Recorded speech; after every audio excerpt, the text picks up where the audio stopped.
Hi, ఇదిగో పప్పుచారు. తాలింపు వేసేస్తాను.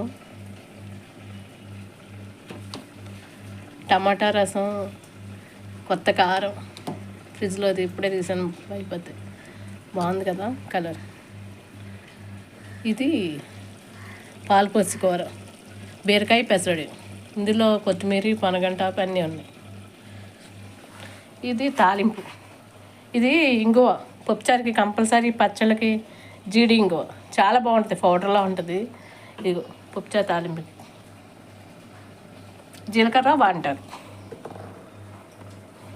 ఇది బీర తొక్కలు అనమాట, బీరకాయల కోసం కదా, దానికి పచ్చిమిరకాయలు, నువ్వు పప్పు వేయించి రెండు కలిపి చింతపండు, జీలకర్ర, వెల్లుల్లిపాయ వేసి మిక్సీ కొడతాం, అంతే అయిపోయింది. దీనికి తాలింపు అవసరం లేదు. పనగంటి ఇది ఎప్పుడు ఇలా ఉంటారు.